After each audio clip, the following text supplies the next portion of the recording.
This is Raising Kings, a space where single mothers raising young Black men come to heal, grow, and lead with power. We're not just raising boys, we're raising kings. Hosted by Jennifer Tolliver, a mother, mentor, and warrior in the fight for generational change. Let's get to work. Hey, Tiani, welcome to the show. We have a very special guest today. Thank you guys for joining the Raising Kings podcast. And we have a hypnotherapist, the wild hypnotherapist lady is here today. Actually, let me get it right, the wild hypno lady. So can you share a little bit about your journey into hypnotherapy and how, that identity kind of evolved? Yeah, absolutely. Thank you so much, first of all, Jennifer, for having me. I super appreciate it. And I'm Yes. so excited to be here on your platform. We're so Thanks for excited to bringing me have you. on. It just jumped right in there. I'm so I excited. know, right? Hey, let's go. No, I know. I get it. I'm excited too, girl. So Wild Hypno Lady, Tiani Perkins here, and I am a hypnotherapist. And the way that I got into hypnotherapy was actually right at the onset of the pandemic. At that point, I had been working. I had 9-to-5 jobs or like serving jobs. I really love serving. Not gonna lie. I have 2 college degrees, but my favorite jobs have always been at the restaurants. Like, oh, love it.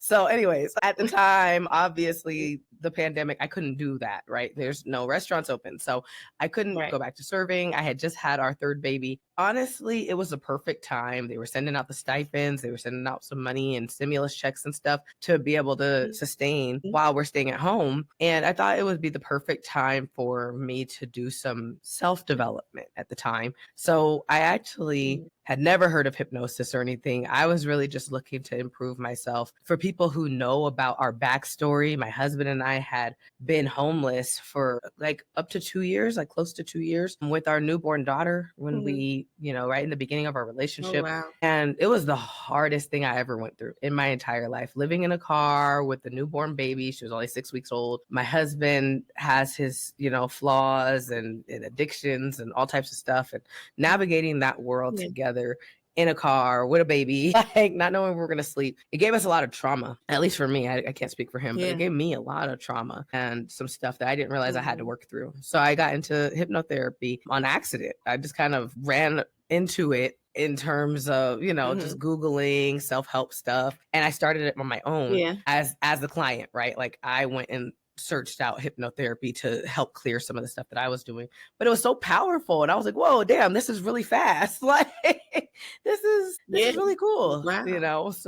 So I had done regular talk therapy up until then. I had already done regular talk therapy and I had, my psychiatrist and my psychologist and my therapist and all those different things, but I had never touched any of the levels of trauma or the deep layers that needed to be released at the level that I did with the hypnotherapy. And it was really easy and really fast. And I was like, why is everybody not doing this? What the hell? Like, I think the world would be a lot better if we could all just go straight to the subconscious mind and just ask the subconscious to release whatever's holding us back, right? Like, why are we not doing this? This is crazy. So once I found out, like as I continued down that journey, I just continued on and found out that I could get certified too. And I was like, I could do this. I can help people free themselves from the subconscious blocks that are holding us back. Hell yeah, I'm going to help all the people, right? So like I went ahead and got certified and licensed as a hypnotherapist. Right. And that was about 4 years ago now. And I haven't stopped. I've refined my niche as of now. So now I help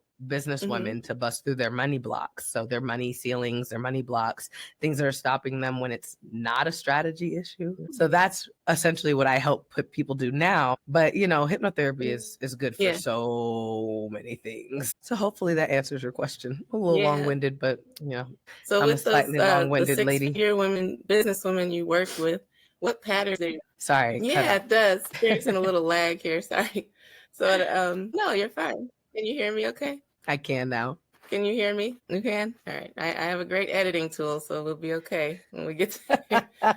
But, all right. So I was asking, what kind of inspired you to work specifically with the 6-figure women? And what kind of patterns did you begin to notice among them that led you kind of towards them specifically? That's a really good question. Okay, sis, I see you. Very great question. I previously was working in general, in confidence in general, right? Just confidence for women struggling with imposter syndrome, self-doubt, procrastination, all the things that a lot of women struggle with in general. I refined the niche into business owner women because I realized that as business owners, we're creating autonomy. We're creating such a different level of freedom for ourselves, for our families. We're trying to break generational curses and build generational wealth. And we're doing something way more than just, I want to feel more confident, right? Like it feels like it's just a bigger calling. Majority of businesswomen are doing this so that we don't have to be dependent on a man,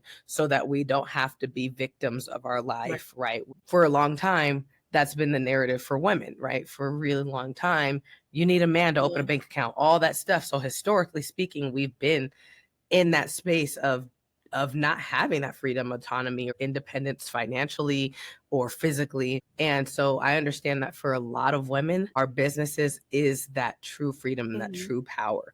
Income typically is what allows us, income flow is what allows us to really attain that level of freedom, never having to be stuck in a violent situation or an abusive or toxic situation that doesn't serve us just because we don't have the financial means to release ourselves or free our children of a situation like that, right? Like I'm a mom of almost 6, the baby number 6 is on her way. And I can't imagine having to be stuck somewhere where my kids are unsafe or whatever, you know, similar when we were living in the car. I felt extremely hopeless, extremely helpless as to how to ensure that my child's safety is priority when I don't have a place to lay down every single night, or we're just trying to, you know, try to stay warm inside of this car that we don't have any gas in because we ran out of money. So that's not freedom. That's not stability. That's not all those things. So when you build your business, it's to create generational change, to transform lives way beyond ourselves. So that's kind of how I got into this specific niche, because it's all the same stuff. It's still all the same subconscious blocks that all of us run into, right? Self-doubt, wonders of like, can I be more visible? Is it safe to be more visible? Is it okay for me to step into this next level income? Do I belong here with these people, right? Still lots of that stuff. Same stuff, but when it comes to breaking through that stuff at the business level, it creates a level of change that transforms generations. And for me, that's what really, really matters. Yeah, that's really good. Because like when you're in that space, like the survival mode situation, you can't think to strategize for the next generation. You're trying to survive the day. So like, that's so super important. And I've definitely been there as well. So it's like, want to get out of the situation, but how do I even plan to start to try? And then all the fears. So yeah, definitely. Right. Absolutely. Yeah. And in your work, you talk a lot about, you know, mindset blocks like procrastination and perfectionism. So how do some of these internal challenges manifest in women who on the surface, they seem fine because they're successful? Yeah, that's a good question. That's a really good question. So we will see a lot of these struggles, and you might not notice it on the outside from like looking on the outside. But a lot of us businesswomen, whether high achieving or not, right? Whether you're making $1,000 a month or 10,000 a month, it doesn't really matter. You can't tell from the outside always what's really going on with that lady and what's really going on with her business or inside how she's feeling. But I can say some of the patterns that we'll see in yourself. You'll notice this in yourself. So you might not notice on the outside looking at somebody else, but when you start to run into some of these blocks, you might notice that you're spinning your wheels. You have a strategist. You've already hired a business coach. The business coach is like, here, we're going to do this on this day. And this week, we're going to focus on this. We're going to do these things. And then we're going to get your funnel set up. And then we're going to have you do a webinar, right? So they'll have you do all the things you've already invested financially in the strategy. So you know exactly what to do. You got to follow up in the emails. You got to do all the things, right? Setting all the stuff up. You're spinning your wheels all of a sudden. You're like, actually, I need to update that color on my website. That's what I need to do right now. Instead of sending out those email newsletters, instead of finalizing the automations that you guys talked about, instead of doing the things that are going to actually move the needle, instead of setting up those collaborations and those partnerships with those other business owners. You're over here, should I use magenta or should I use hot pink? Like, okay, stop playing right now, right? Right. But that's when your mind is scared to take that next step because it knows there's a huge income leap and opportunity here showing up for me if I step into this new space. But there's some things that I'm wondering about that I'm not sure about, and I'm scared to take that step because it's unknown, right? So it might start to show up like that. It might start to show up as self-sabotage. You actually did take the step. You did make that partnership and connection. You scheduled the event, and then you dropped the ball. You didn't show up prepared. You didn't do the things that you needed to. You just completely let this amazing opportunity fall apart somehow because you sabotaged it on accident, not purposely, but because there's a certain fear of the unknown. In a second, because I heard you starting to ask about what some of these blocks are, I would love to share what some of the causes of these issues are, but this is how they tend to manifest in your business, right? Also, it might show up as you actually are doing it. So you talked about the fact that some of these ladies, they look like they got it all together, right? These women are killing it. They're badass. They're doing their thing, right? Like you talked about that. Yeah. And they might be taking the actions. They actually might be doing all the things. The problem is for some of them that they feel horrible inside. It feels like they're running an uphill battle. I dread, I just don't want to do all these things. I'm doing them because I said I would, but it's creating a level of friction and frustration and overwhelm and burnout within my business because I'm actually not really happy having to show up like this. It feels like there's something there. There's a resistance or overwhelm that I'm pushing through every single time I have to do this action. And that's not sustainable. You can't run a business in that state of mind or body energy at all. You can't do that long term. So even if you are doing it, if there's a level of friction and frustration and overwhelm and burnout the whole way through, you'll end up giving this business up, even if it is making you money. Wow. That's deep. So I'm like on the edge of my seat here. I feel like you're talking directly to me. So I'm like, hold on, next question. Absolutely. Okay, so all right. So for moms or mothers, especially single moms, balancing dreams and daily survival, how would hypnotherapy help access a deeper sense of self-worth and possibility? I love it. So the things that I help you uncover through the subconscious conversations that we have in my hypnotherapy sessions, what I help you uncover and unlock are typically 3 levels of beliefs. Now, the reason why I told you hypnosis can help with so many things is because really all of our problems stem from like these same 3 levels of beliefs. Yes, I help people, identify these levels of beliefs within themselves and their businesses, but they're the same 3 levels of beliefs no matter what you're doing. If you're a stay-at-home mom, if you're a working mom, if you're a business owner, it literally does not matter. We all have these levels of beliefs, and we must clear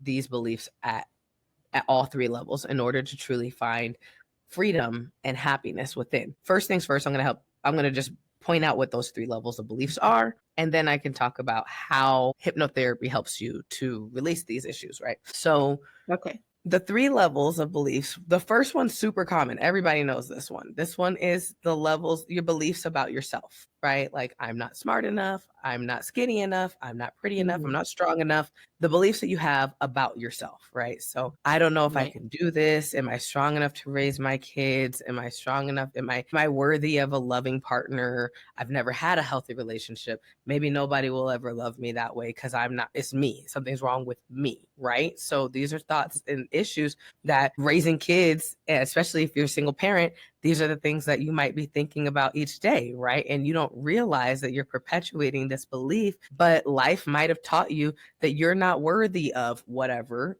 and so you've internalized that. So beliefs about yourself, very common. I think most of us know about that, right? Then we have beliefs about others. This is the second level of belief that I work with ladies to release because it's not as common. People don't talk about this part as much, but they're Mhm. just as important. Even if I know I'm the shit, I'm a 10, I'm amazing. Man, I would be, I would be an amazing wife and businesswoman and employee, and anybody would be lucky to have Yeah. me, right? Like I can believe that at Mhm. the deepest core level and know my worth. But if I don't Right. trust that other people see my value, then it won't really matter very much. So for instance, if I'm like, Mhm. I think I'm incredible. However, my male chauvinistic boss, I don't think he can see that in me. Well, that's going to prevent me from going for a promotion. I'm not going to apply for that job. I'm not going to go for this or that. I'm not going to go dating.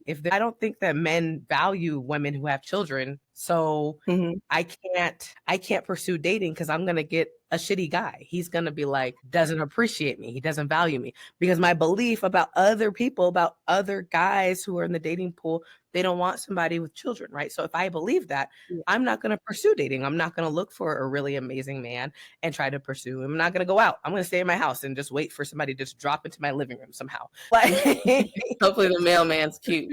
right, Amazon driver looking like, right. So it's not necessarily a belief about yourself as much as your trust in others and your belief about others. That's going to be another big thing. So how you believe that others perceive you can also really affect your levels of confidence when it comes to pursuing the life and the dreams that you have set for yourself, right?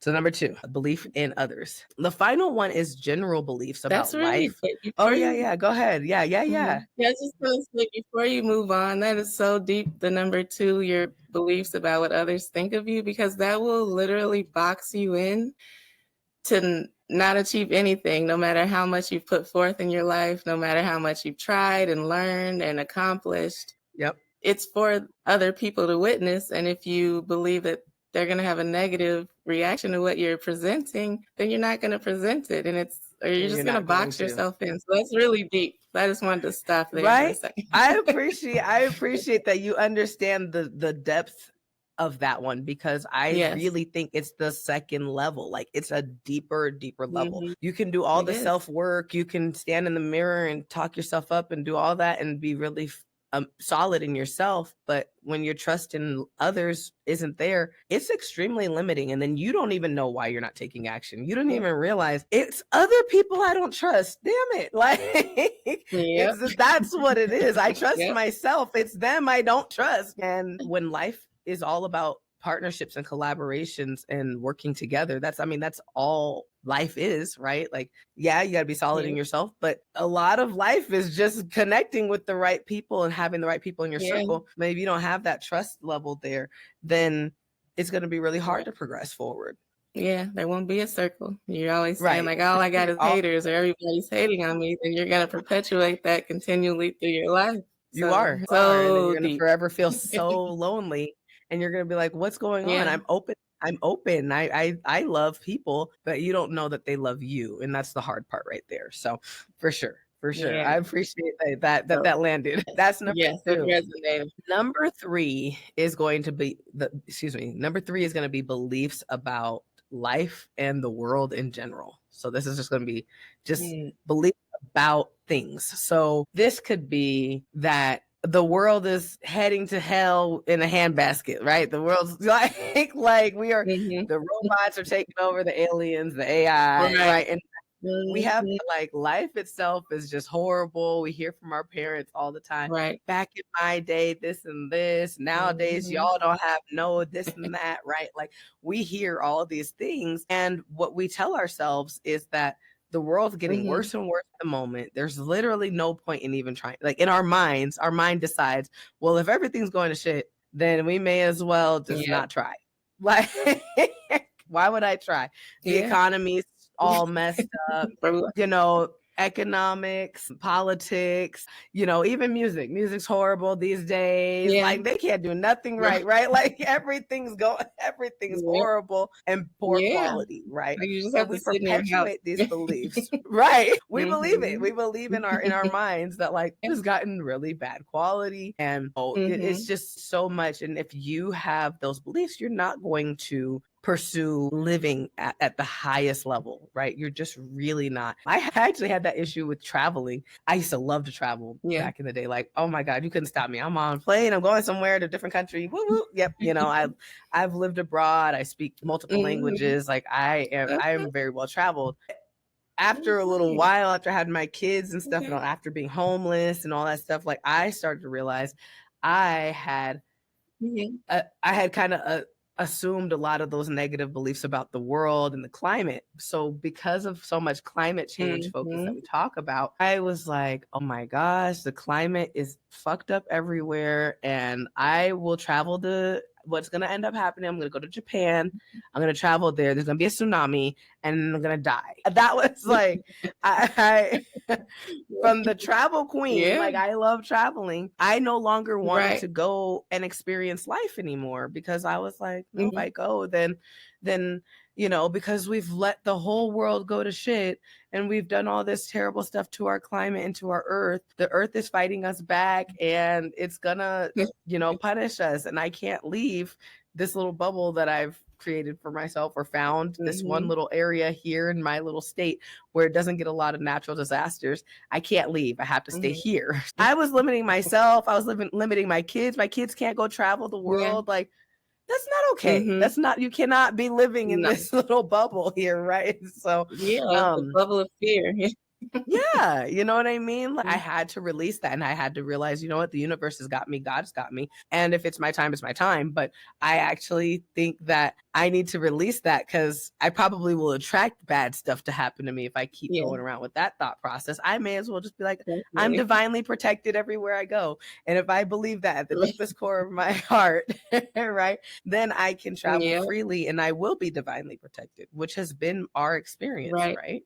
So as we've traveled, we've never ran into any issues. You know, we've made it out of snowstorms and all that stuff unscathed and just all good and like, oh, look at that, you know. Yeah. So that's the other thing. Money is definitely also very powerful humans. Thank you. Yes, absolutely. We're so powerful when we remember that stuff.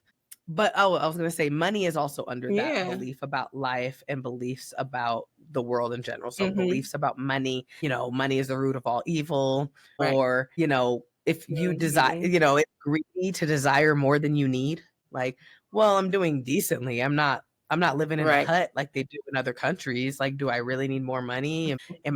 Is that greedy if I want more? Right. That's a belief about life in general. We believe that in life, as long as you have just enough to sustain, then you're good. But if you want more, that's greedy.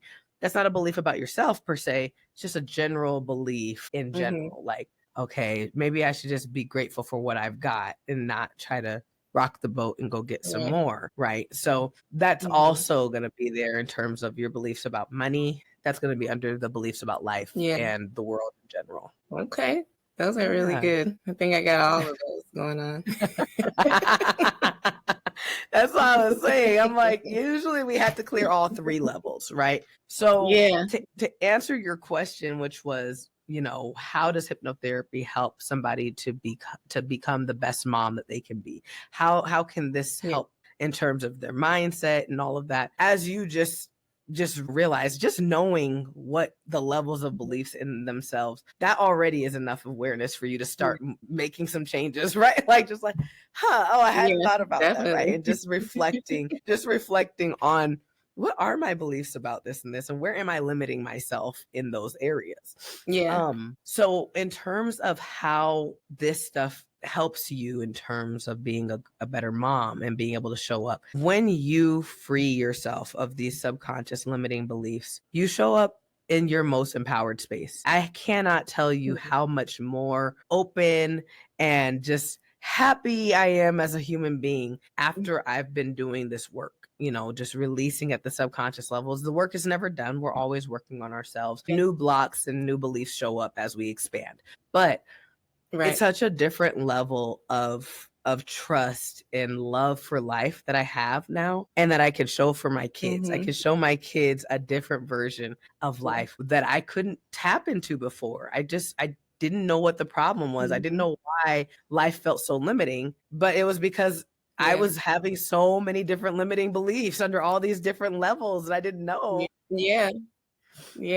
That's true. That's what I was saying before. Like humans are so powerful that our thoughts create our environment. So it's like we're here wanting so much more, but we're keep holding our own selves back. So it's like really crazy when you think about it. It is. It is so crazy, right? And, of course, it's all about awareness and stuff.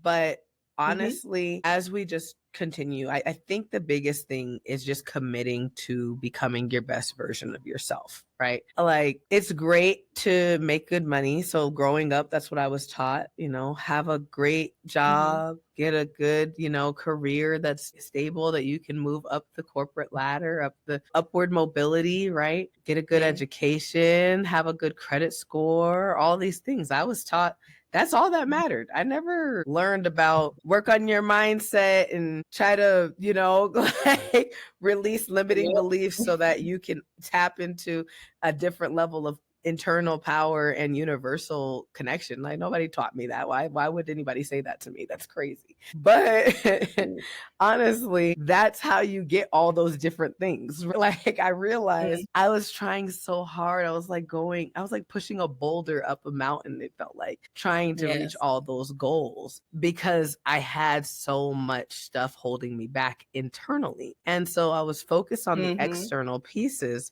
I thought those external pieces would resolve all that stuff for me, and it never did. Even when I did have all those pieces in place, I still felt something was very off, and it was very heavy to maintain this life, and it felt hard. And then when I realized I could just work on myself from the inside first, everything kind of just fell into place. I didn't have to try so hard. I was like, oh, wow, look at that.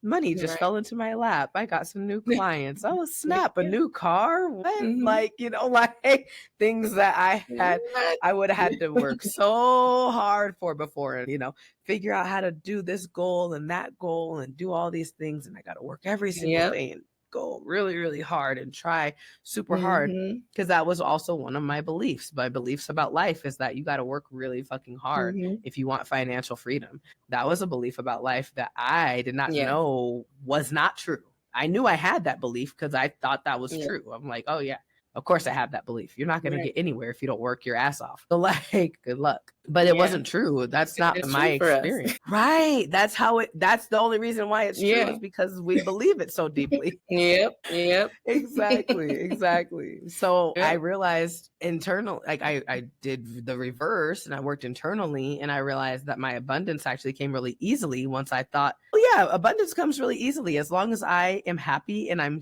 spreading light and joy to the world, then the world, they rewards me, it reimburses me. The world wants me to be happy and spreading joy and healing to other people.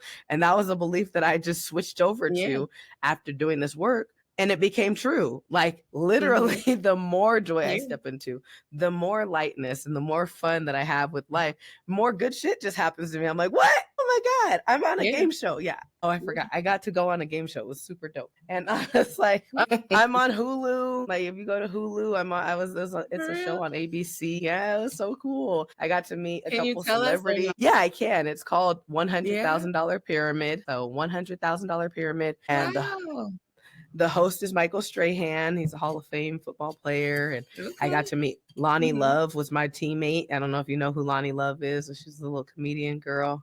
She was my teammate on there. And then this guy from like The Sopranos, also I got to work with him and stuff. And he was my teammate too. I didn't win the money, but it was super fun though. Yeah, that's a dope experience. Did it air yet? Can we check it? Yeah, it's on Hulu. Yeah, you can just go onto Hulu. I forget which episode I'm on. Shoot, I think I'm on season 6. I don't remember. Dang it, I forgot. I think it's season 6 somewhere in season 6, I believe. And it's the one with Lonnie Love. Yeah, so that's the one you can look out for. I'm on there, and it was super fun. I know, right? Yeah. But I just like show up in like all of my happiness, and I start to the life just starts to like give me new opportunities and fun and abundance. And I don't have to stress like how we're going to feed the kids this month or something like I used to, right? Because I changed that belief. The belief is not, I have to work really hard if I want abundance. Now my belief is I have to be really fucking happy and spreading joy and light to everybody and healing to people. And then the world, you know, and God and the universe rewards me. So once I changed that belief at that subconscious level, it became my truth. And now I've changed the whole trajectory of my family, like how we show up as a family and how my kids wake up with happiness and joy and all that stuff, you know, instead of the stress and like, hurry up, we got to get the clothes on. We got to get our clothes on, get dressed. Where are your shoes at? Like, it's no longer that same thing. We have all been there, you know it, but like it's such a stressful state because I got to hurry up and get to my job and to this and this, and I got to figure out how I'm gonna pay for the babysitter and all those things. Like it's a stressful state to be in, and they got to wake up in that every day. But I changed that because I'm like, it'll work out. It's true. Yeah, and it happens almost, I won't say instantly, but once you really believe it, like internally, like you said, subconsciously, like if you believe it as much as you believe the other part, the negative stuff, it will come true. But if you're just saying it, you know, like an affirmation that you don't necessarily believe, it's not going to happen. You have to actually believe it in your core, the same way you believe things that weren't true. You know, you have to seriously, the exact same way. With the same level of conviction. There you go. Right. Yes. And it definitely does work. Yeah. And you brought up the affirmations. That's actually something that's really important. I talked about that. I used to run a workshop. I haven't done this workshop for a couple months now, but I used to run a free workshop where I did talk about that. I talked about why affirmations don't work for a lot of us. And it's not because we're broken. It's not that you're broken. It's that when you do affirmations, you're doing it from a conscious state of mind. You consciously decided, I'm going to tell myself these words, but you didn't tell yourself to feel shitty. You didn't tell yourself to have fear. You didn't tell yourself to feel overwhelmed, right? Those are two, like the overwhelm, the fear, the worry, all that stuff is here automatically happening. You didn't tell yourself to just feel that, but now you're trying to tell yourself, okay, you're strong, you're beautiful, you're resourceful, you're trying to tell yourself these things, but you're not doing it at the same level as the problem. The problem is down here at the subconscious level, and you are approaching it from a conscious state of mind, which doesn't seep through. It doesn't reach where it needs to be. And that's what you just pointed out is exactly why hypnosis and hypnotherapy is so powerful, because when you're in a hypnotherapy session, we get to uncover what those blocks are at the subconscious level. Then we get to rewire it all at the subconscious level. So like, you're not just broken. There's not something wrong with you because you've tried the affirmations and you've tried the meditating and you've tried all that stuff. And you're not just broken. It's because that's not where the problem lies. You're just not getting deep enough. Right. So hypnotherapy can kind of break through the blocks that we've created for ourselves over time, like all the doubt and all that stuff that just words can't get. You know, we kind of have to shut our brain off so we can get to where we need to get to. Yes, absolutely. Absolutely. Yep. And when I first started with affirmations, like I knew it wasn't working because my mind, I already have anxiety. Well, I don't know. I'm working on what I say. So I don't want to say I have anxiety, but whatever. Dealing with that is like, it's hard to, to say the words and believe it. So I read somewhere that if you say it in a different language, that your subconscious will receive it. And you can bypass some of your mental thought. I'm not sure. I didn't, research it if it works, but I don't. Hey, just girl, to emphasize how I didn't know about that. Well, just it's important to emphasize that you have to get under your brain level. That's true. So, that's very true. I hadn't heard the language thing. That's really cool because I do speak Spanish, so I might have to start hypnotizing my people in Spanish too and get an extra double layer of deepness. But whatever language my brain can't comprehend, no, that's not true. There you go. No, it's funny that you say that because I actually do have. So I have two things that like my one-on-one sessions are where we go the deepest, right? That's where I get a chance to just ask your subconscious mind all the questions. We get to go explore together. Love that work.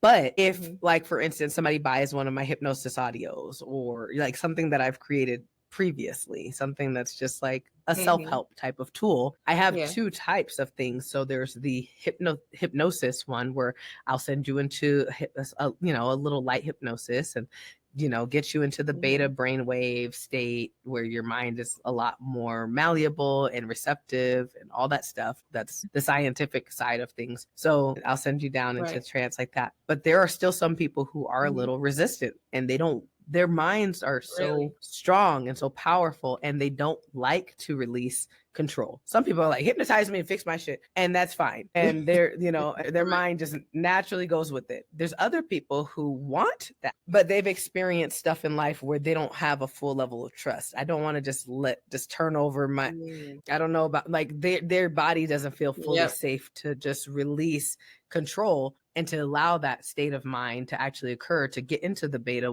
brainwave state, which is what we need in order to really access the subconscious mind. If I'm not working with you one-on-one, if I'm working with you one-on-one, I don't need any of that. But but if we're doing like a recording or something, sometimes the mind won't accept those positive statements, like you were just saying. It's like, you're powerful, you're amazing, you're divinely wise, whatever affirmations you were trying to tell yourself. And then the part of your mind might be like, no, the fuck you're not. Because why did you mess up?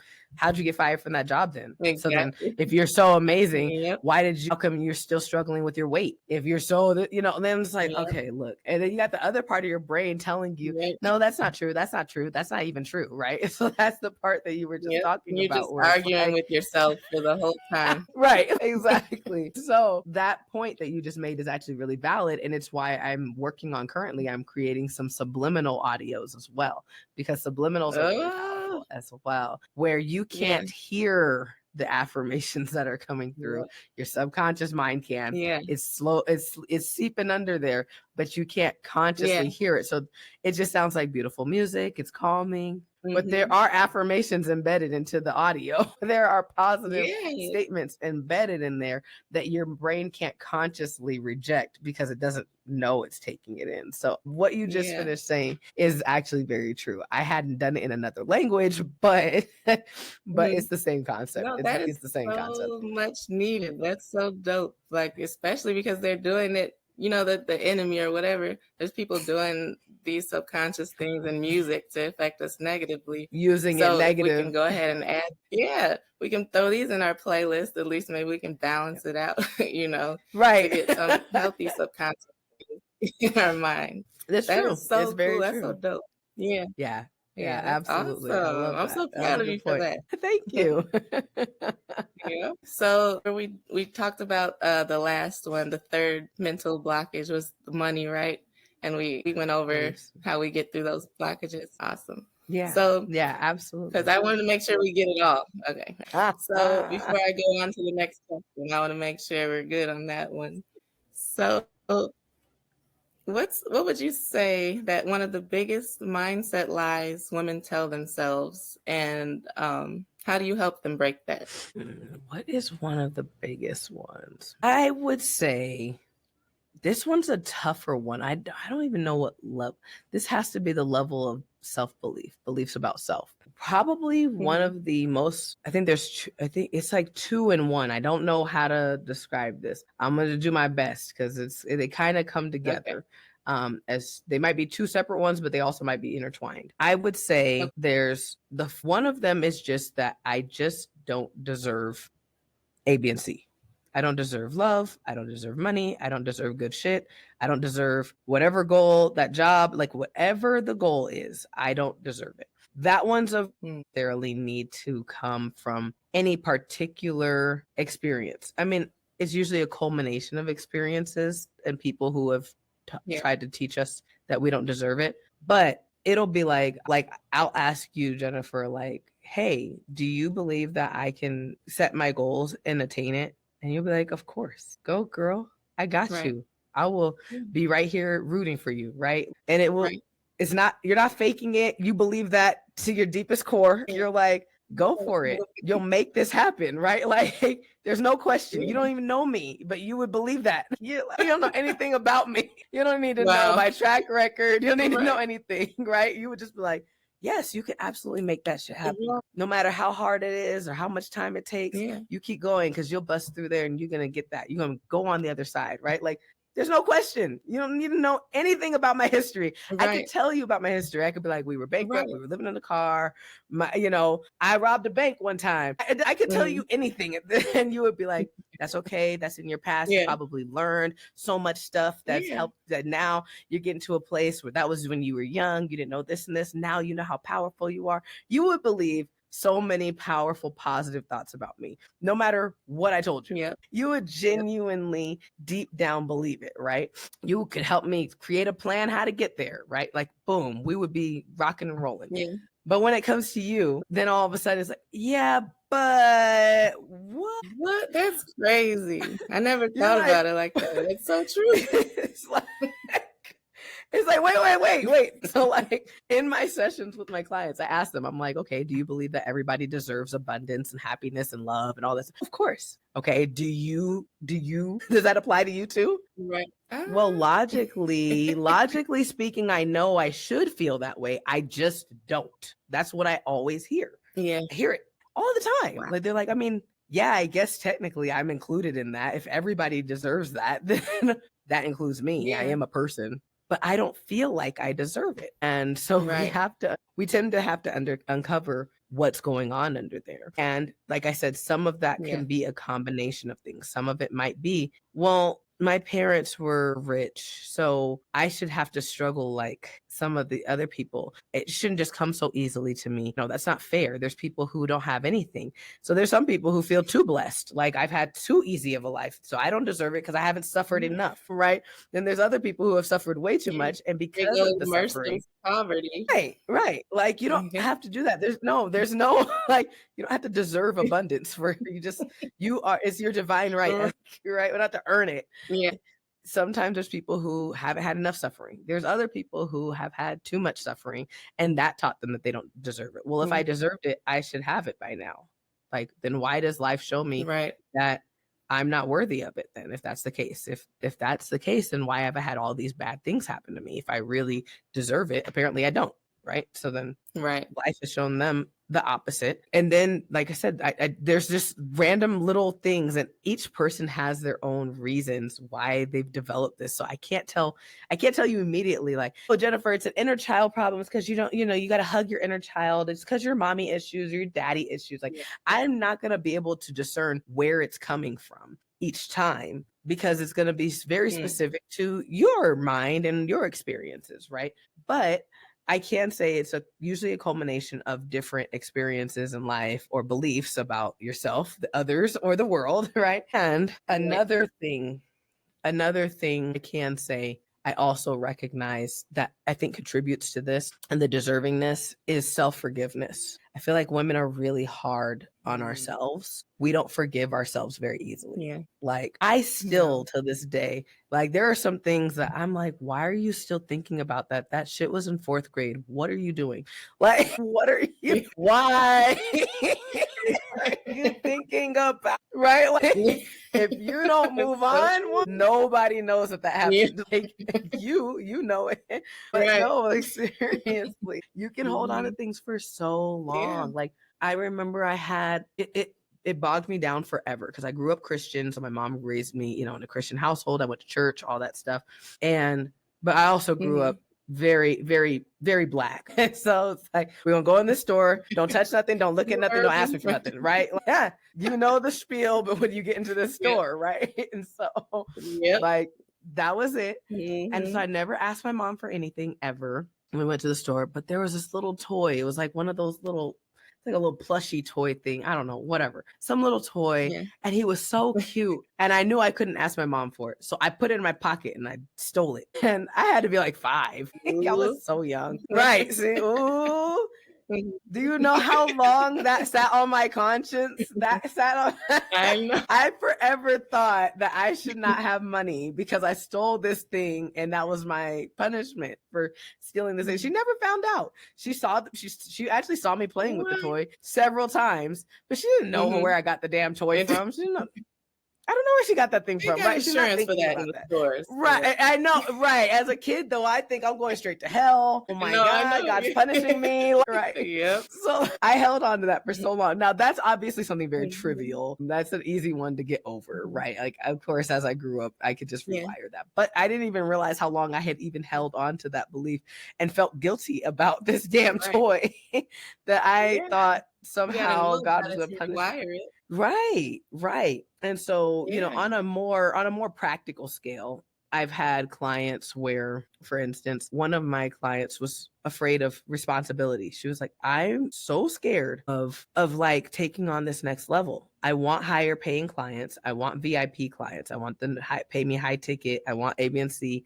I want speaking opportunities. I want all, you know, she wanted the whole shebang. She wants her business to be booming. But she kept saying, but I'm so scared. I'm so scared. Like, it's like, I Yeah. feel like I can't handle that level of responsibility. Like, they're going to be paying me thousands. They're going to expect so much of me. And I feel like I'm going to drop the ball somehow on them.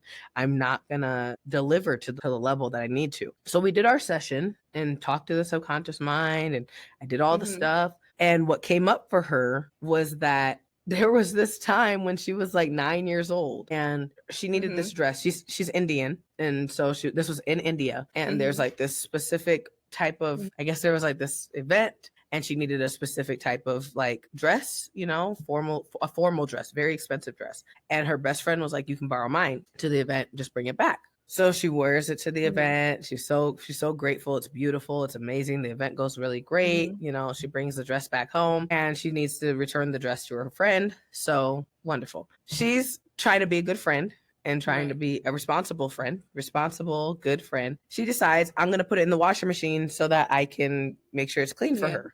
Well, at 9, you don't know that some things need to be hand washed, right? Like, so throws it in the washing machine. It's all destroyed, and it's like this super expensive dress and all that stuff. And her parents go in on her. Why did you do that? You should have just gave it to us. We would have told you. What were you thinking? Look what you did. Now we have to come up with this money and all this stuff, and you know, all the things. And it came down on her, and she came down on herself, and she's crying. She's talking to her best friend. Her best friend was like, what did you do? I didn't tell you to wash it. So her friends mad at her, her mom's mad at her, her dad's mad at her, all the parents are mad at her. Like, everything is wrong. And all she was trying to do was help.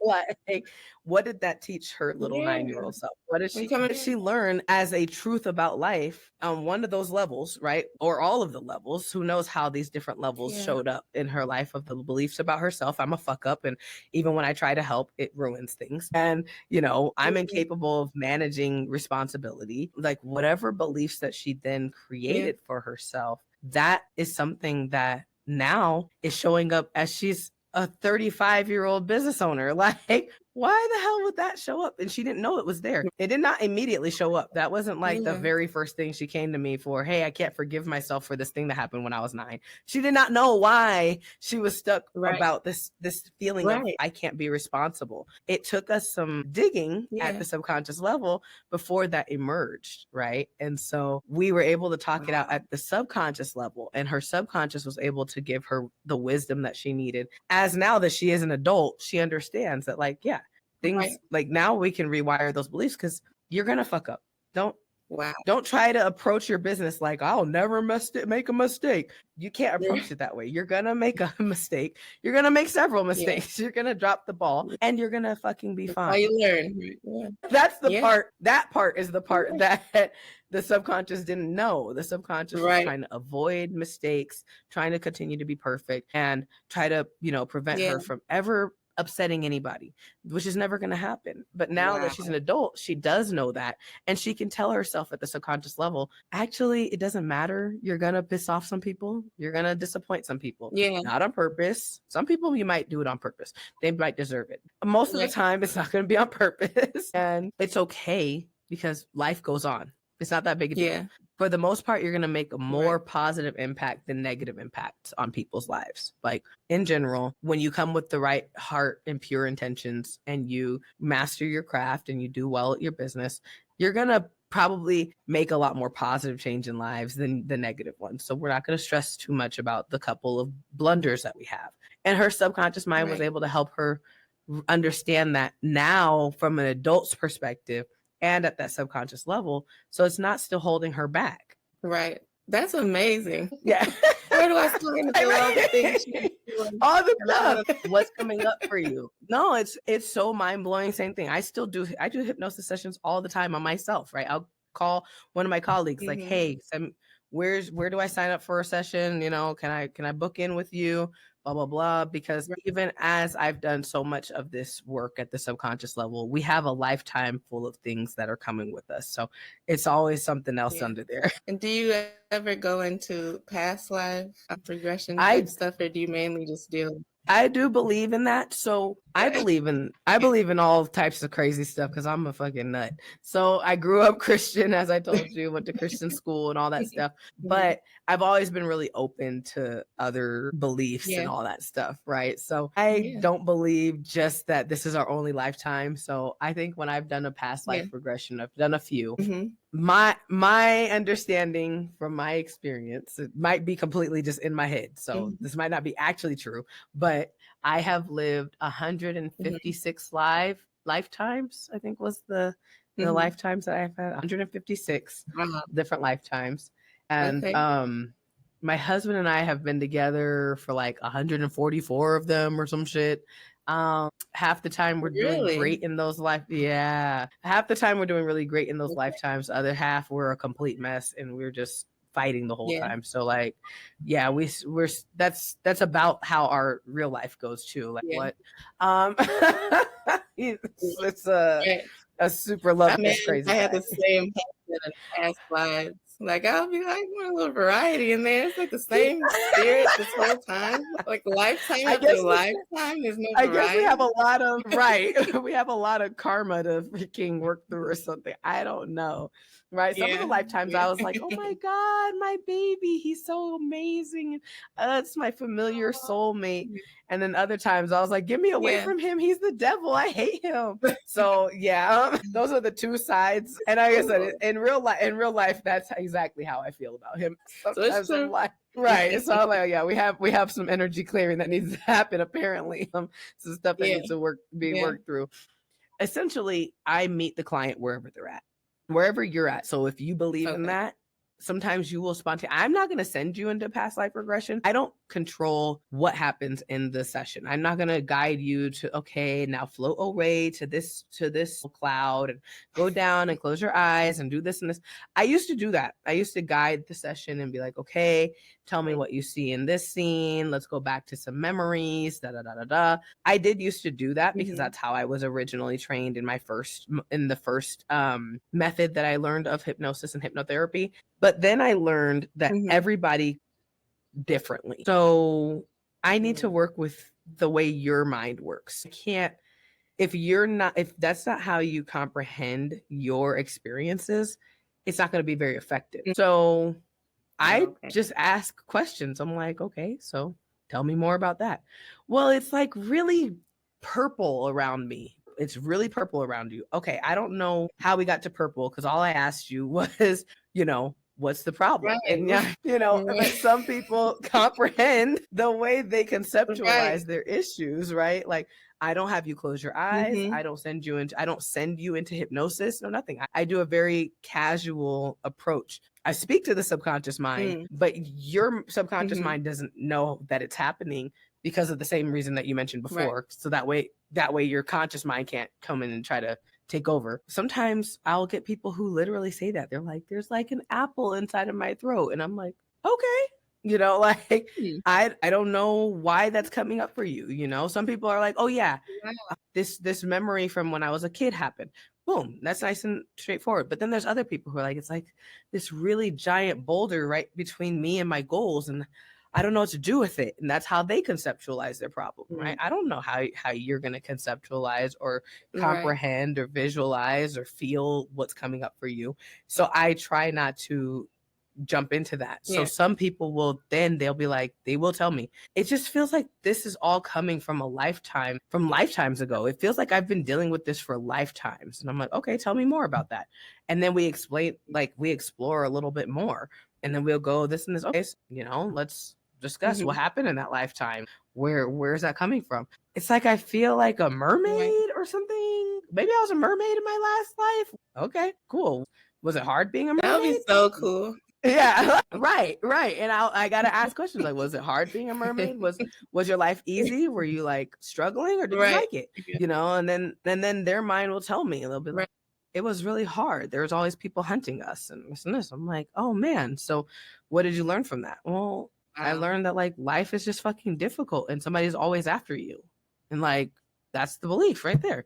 Life's hard. People are always after me. It's never safe. It doesn't matter if it's true or not. I don't give a fuck if you were actually a mermaid. Just what's the underlying belief? Yeah. Right. Yep. Okay. Yeah. That makes sense. So they may or may not have actually been a mermaid, but that's how it's manifesting whatever that energy is. Okay. Right. And we'll never know either way. Right. Yeah. Right. So fact checking that. Right. Yeah. Can't ask AI about that. Not yet. Right. Okay. Well, all right. So as a mom of 5, soon to be 6, right? And congratulations. Thank you. And a high-level businesswoman. So what does balance really look like for you? Because I got 3 and I got a day job and doing a little on the side, and I have no idea how you're doing. So what does that look like? That's a really good question. So for me, balance took a lot of, just for me, because I'm the type of person, I cannot be burnt out. Like I realized, because I have hypothyroidism, so my cortisol levels of stress and all types of stuff, they are really not good for me. Like I cannot have high levels of stress or pressure, because it turns into burnout really, really quickly. I think that's a part of just having a thyroid condition in general, which I also believe I can get rid of. I just haven't taken the time to like I'm going to manifest this thyroid condition to release itself at some point. I gotta work on one thing at a time though. So me too. Right. So as of right now, in a few years, check back with me, see if I still have this thing going on. Right. But I recognize that I've got to take things easy and I cannot force myself to do anything. Like I can't be like, you just gotta just press through and da da da da. That's because that's how I work.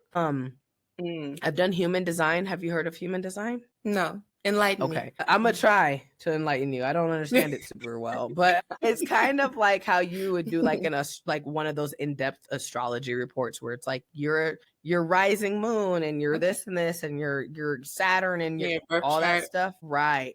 Like if you want one of those full charts, you place your information. So you'll put like your name, your birth date, your location of birth, and the time of birth or whatever, all of that. And then it will create a design report for you. And it's like, it shows a little body and it shows like your sacral center and your mind and like all these points. Yeah, it shows all these different points with all these different numbers. I don't understand. Anyways, I have done human design a couple of times and generated my report and had others generate a report for me. Every single time I do it, I get it's the same thing. So I have the same human design report. Like it's going to give me the same information, right? Same thing as the astrology. You're always going to be the same rising moon or Saturn, or it's always going to be the same no matter who you go through or where you go through. So when I've done the human design reports, the very first line, like the very first statement is like, you are not meant for 9-to-5 jobs. You will burn out immediately. And I'm like, thank God. I thought I was just lazy. Everyone, right? No, actually, there are some people who are really good. Yeah. So, I mean, we probably have a really poor system of how to treat our employees in general here. So like, I'm sure most 9-to-5 jobs are going to create burnout for a lot of us just because it's not the appropriate pressure, the way that we look at people. You're just a number and you're not a person type of thing. I'm sure there's a lot to be reworked there, but there are some people who they can generate energy from within. I'm not one of those people. Like part of 20% of people have the type of design that I have out of everybody, only 20%. So we really don't fit into that. Like we really can't, we don't have a center where we can create or generate or like pull from our own energy state from within. We have to get essentially poured into from other people. Other people have to give us energy space and give us energy. That's how we get there. So that was something that I didn't know about. I just realized like I I already had given up the 9 to 5 by the time I learned that. But I still judged myself deeply because I was like, well, you're just lazy. Why don't you just get a regular job? Why you got to start your own business and work your own hours and all that? Like, especially when it wasn't working. In the beginning, I didn't make a lot of money in my business, right? So I was like, well, why don't you just get a regular job? Like, why are you doing this? But I couldn't. I could not, personally, I didn't have the capacity to work a regular job and my business on the side. I had to choose one. I couldn't do both. Some people can do it and they can do it successfully. It will take them some time, but they can stick with it because they have a powerhouse of energy within them that they can tap into. I don't have that shit.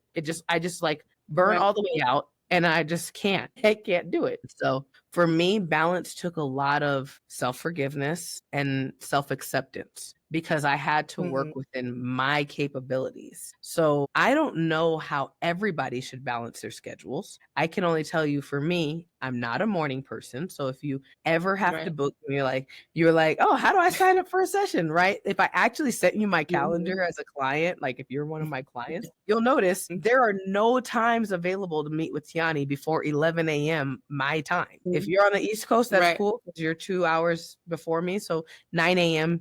East Coast time is good. But if you're mountain time or more Western from me, then like my Californian friends, sorry, y'all, 12 p.m. is the earliest you will ever see on my calendar, right?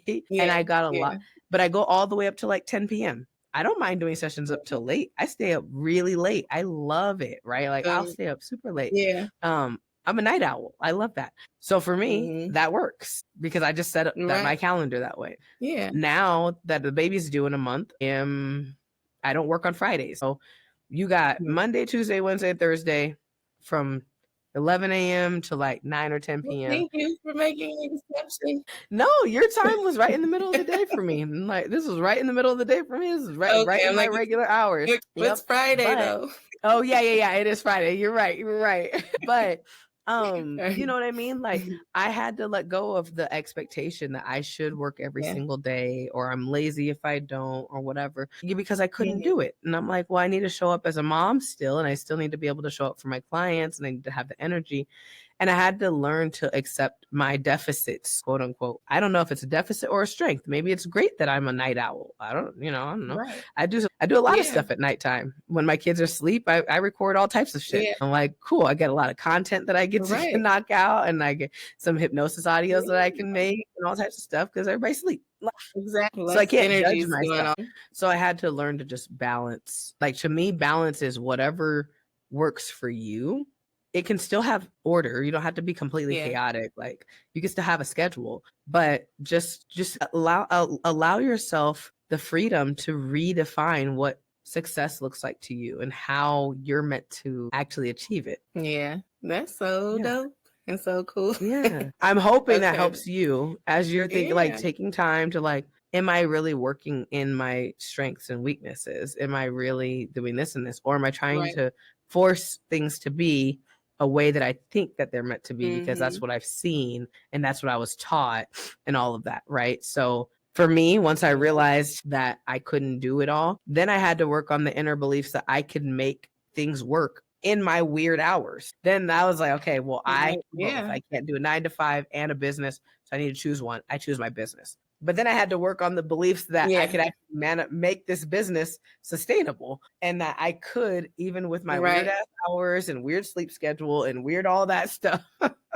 like even with all of that I could actually still get clients, enough clients to sustain this business. So that's where the inner work came from. Like now I have to work on the beliefs to support that I can make this happen, even though I'm doing it slightly unorthodox. So what's one myth about hypnotherapy love to just bust wide open? There's probably two. I can't just stick with just the one. So the first one is that it's devil's work. That's a huge belief and a huge myth in especially the religious communities, right? And stuff like that. Like, one of my biggest haters so when I first started my business and started going and making these posts, some of the comments were like, yay, I love what you're doing. I got so much support when I started going, you know, offering what I offer and talking about what I do. And people really resonated with it. No, you're okay. You would not believe the number one person who was jumping into my comments to tell me that it's devil's work and that God is the only one we need to turn to was my auntie. And she kept on replying to all of my posts, telling me that in all of my comments. I'm like, auntie, please stop. She's like, you know, I'm proud of you for starting a business, but basically you're misguiding people. You're telling people that they need you and that you're going to control their mind and you're going to fix them and all this stuff and do all this whatever witchcraft stuff that you're going to do to them. And then they're going to be all fixed, but they just need God. So you need to tell people that they need to come to God. And I'm like, okay, auntie, so there was a lot, like she would comment on like every single post of mine. I eventually had to like limit her on Facebook to where like I don't remember, there's like some settings that you can go to like your friends and you could tell Facebook, hey, this person's not allowed to do A, B, and C or C, A, B, and C, right? So I had to go in and change that. So for the first one I want to say is that it's somehow ungodly. I don't teach anybody. I'm not spreading a religion, no nothing. All I literally do is ask questions. Your entire session, your eyes are open and all I'm doing is asking you questions. I don't do anything else. So like there's nothing unholy about any of the work that I do because I'm literally just asking you questions the whole time. So right. I think there's a misunderstanding of what hypnosis is in that aspect in terms of you're not putting the doing. devil in my mind so that my life right. And I think that's the second part of the other myth. When I was like, there's two myths. I think the second part and the reason why people perceive it to be unholy or ungodly or in direct contradiction of their religion is because they believe that I'm controlling your mind. The Bible tells you not to give control of yourself and your mind to another human. Right. And so there's a belief that I'm controlling your mind. That is absolutely not true. I don't even think it's possible to do that. I think the FBI has been trying to do that CIA have been trying to do that a long time, trying to brainwash people, and they haven't been able to crack the code. Yeah. They've been trying for a really, really long time. They have like the top doctors and top scientists, right? Like spending a lot of money. They really have. I think that there would be a lot of, there wouldn't be as many wars as we have if we really could control each other's minds. Like we would just take one of the kings or queens hostage or the president, brainwash him. We're all on the same page all of a sudden, right? Like, I just don't think it works like that. The way that hypnosis works is we wouldn't need rap music. We wouldn't none of that. Everybody would be on the same page. We'd all be doing the same shit. Yeah, if it was possible. Like, I don't believe it's even possible to do it, but it's definitely not the method I've learned. I didn't learn that method, trust me, because my kids and my husband would be boom. Okay, everybody would be in line. Right. If I had that, you know what? Had the power. Let me know if you ever figure that out, girl. Because I'm telling you, I would be a multimillionaire. I would be everything would be if I had that power. I don't know if it exists, but I sure don't have it. Right. Exactly. So the way that hypnosis works is not a mind control type of thing. We do see those entertaining hypnosis shows where they got you barking like a dog and jumping on one foot and stuff like that. And those are fun. Right. But I've done that. I've done that before, way before I was a hypnotherapist. I was actually like, I don't know, 12 years old or something. Some guy came to our school and called us on stage and stuff like that. And he called me up and he did. He had us like on the count of 3, I'm going to do this. And when I snap my fingers, blah, blah, blah. When I say this word, you bark. And when I do this thing, you jump and all that stuff. And the entire time I was thinking in my head, I'm just choosing to do this. Like the whole time he was like, every time he would snap, every time he would say the word, I would do it. Really? But I was, in my head, I was like, I could just choose not to do it. He's not controlling me to do this. I'm just doing it because he told us the words were A, B, and C, and then this happens and blah, blah, blah. What hypnosis does is it allows your subconscious mind to accept new realities and truths more easily. If you want to. That is the key. The key is if you fucking want to. That's the part that's the reason why I can't control you to do anything, because you have to want to do that thing and accept the new reality or accept the suggestions. It allows you to more easily do it because you're in a state of receptiveness or receptivity. I don't know, but it allows you to receive this more easily and your mind isn't as resistant. That's really all it is. But you have to choose if you want to accept this or not. Right. Which is why I said, if I could hypnotize my husband, trust me, I would, because we would be perfect. We would have zero problems. I would be like, great. He takes the trash out on time. He does all the things. He does, he rubbed my feet today. Like, I would have like everything. Yeah, this is the last one. We have cleared it all. We have worked out all the stuff. Right. Thank you. I can go on and find a new partner in one of these lifetimes. Shit.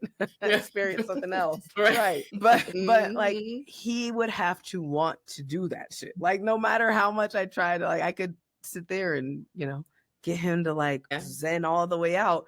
But he's like, I'm not gonna rub your feet every day, baby. Like, I'm just not gonna do that. So like, there's no amount of suggestion that I can give him that would make his subconscious mind want to accept that new lifestyle or truth. He's like, no, now I got to rub feet every day. I don't want that lifestyle for myself.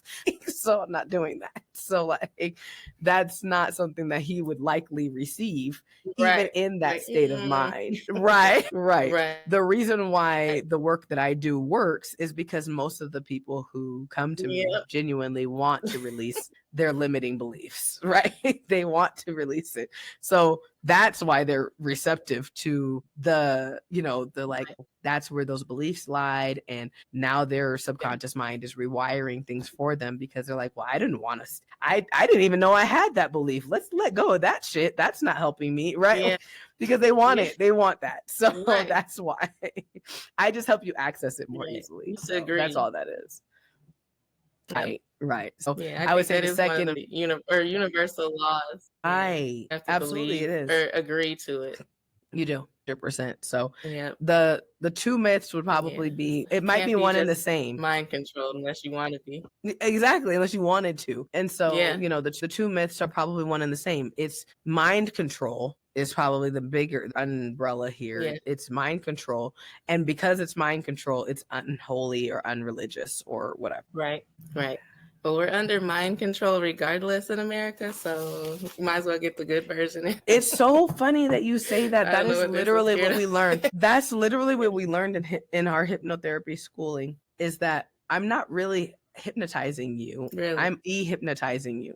You've been brainwashed with a bunch of stuff that's not even true, and they hypnotized you. They told you a bunch of things that weren't even true. You submitted to them. You accepted those beliefs. They hypnotized us wrong. Like they essentially hypnotized us to believe limiting beliefs about ourselves and about life. All I'm doing is unraveling that dumb stuff. I'm not even, I don't know, like, think I'm a dehypnotist, right? Like, we talk about that because those were never our truths anyways. Yeah, that's so true. So dope. All right, so kind of wrap it up a little bit. I know you got to get back to your babies, and mine are out there probably like DoorDashing. Right. Well, she's not available. I'm going to order some food. Right. Like, well, you didn't. What's one powerful message that you'd leave with the women listening today who are stuck in survival mode and that we're questioning our power? Well, that's a good one. The one thing I would probably say is, I don't have the answer. You don't need me to do any of this, right? Like, obviously, I'm really good at what I do. I've helped a lot of women get, release stuff, but also I'm just a channel. I'm just a tool. I'm just one way that you can access this power and this change. Whether it's me, whether it's you, Jennifer, and the services that you offer, whether it's exercise. I don't know. It could be anything that will allow you to tap into your power. But ultimately, everybody and everything, they're just tools to help you read with your divine power. My biggest thing would be, you have all the answers within you. That's why I don't have, like I told you, I don't have to tell people what to do or anything. They answer their own problems and solve their own problems in my sessions because You've always had the answers. I'm just here to remind you. I'm just holding up a mirror like, remember, girl, you're the shit. Don't forget. Yeah. So all of that divine strength, power, wisdom is embedded in you. We are here as part of source, as part of God, the universe, whatever you want to call it. We have all of it embedded in us at the soul level, at the DNA level, molecular level, at all the different levels, physical. Every part of us has those answers within us. So, whether you're working with me, through me, next to me, it doesn't matter. You have this access to the stuff regardless. So whatever way that shows up for you and however you want to affect that change or create that change, just know that you don't need to look outward all the time. You can be like, I'm just going to go within and just everyday work within.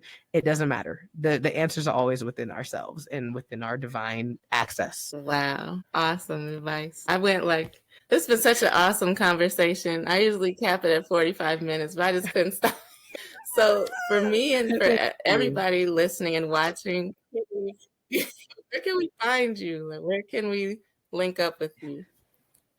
Follow your work and your journey and get our hypnosis on. Well, thank you so much for letting me go over a little bit. Yeah, we did go over about double the amount of time. So I so appreciate you. But it's been amazing. No, I appreciate you. You had some amazing questions, and I really just like to talk about this stuff. So you gave me so much just time to just explore with you.